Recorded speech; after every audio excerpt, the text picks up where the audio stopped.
దిక్కులన్నీ నడచి వచ్చి తేనె తోటి కాళ్ళు కడగవా తమను కొప్పులోన తురమమంటూ అడగడానికి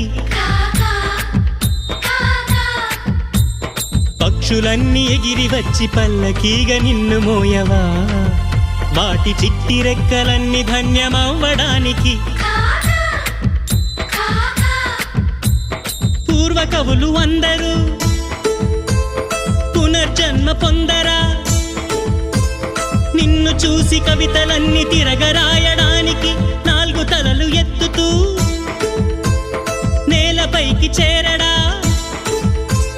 బ్రహ్మగారు తన గొప్పను చాటుకోవడానికి పువ్వుని కాక నేను పక్షిని కాక బ్రహ్మను కాక నేను కవిని కాక ఇంకేమవుతానే నీ దాసుణ్ణి కాక కాక కాక కాక కాక కాక కాక